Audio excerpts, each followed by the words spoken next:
Napoleon Bonaparte. You've heard of him, right? Short fellow, always sticking his hand in his coat, looked permanently grumpy.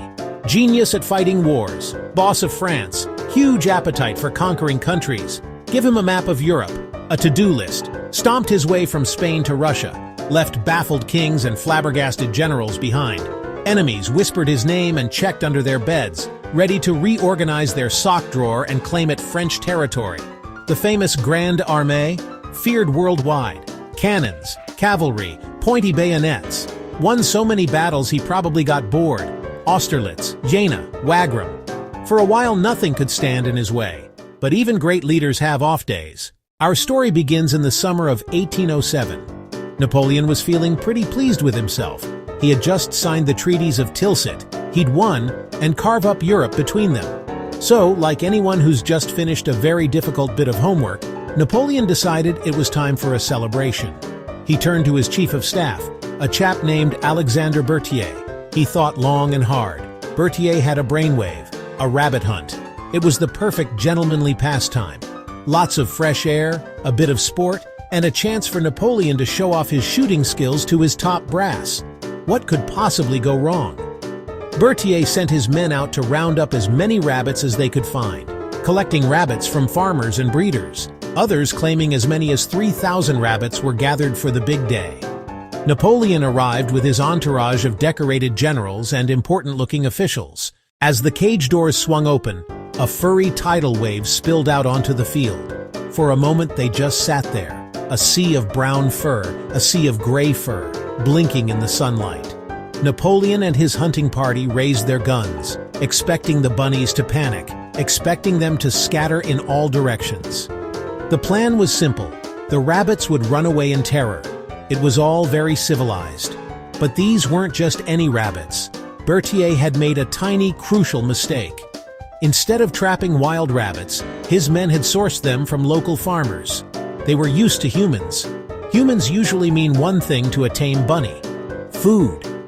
The rabbits saw a walking, talking, oddly dressed carrot dispenser. They paused. They twitched their noses. That short man in the fancy hat must have lunch.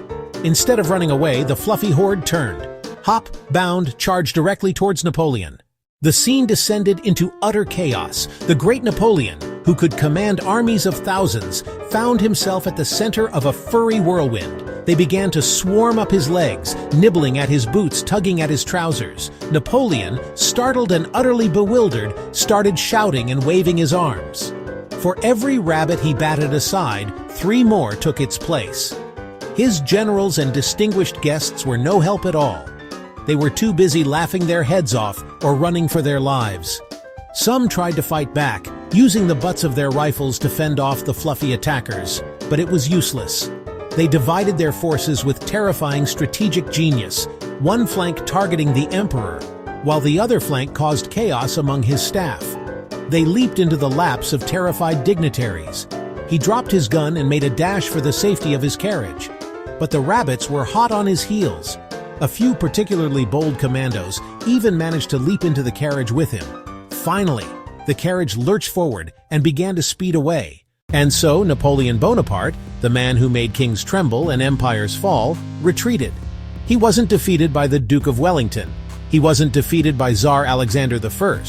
He was utterly routed by an army of domesticated bunnies who just wanted a snack. The irony is just too delicious. This was a military mastermind. Logistics, supply lines, yet he was completely unprepared for an attack based on the simple principle that tame rabbits expect humans to feed them. It was a catastrophic failure of intelligence.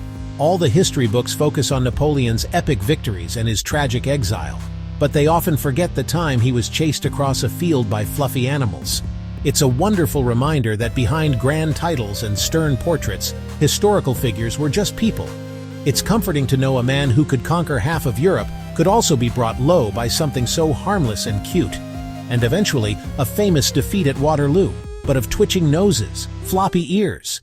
And his enemy was a well-organized battalion of bunnies. The great Emperor Napoleon may have lost at Waterloo, but he was first and foremost conquered by carrots.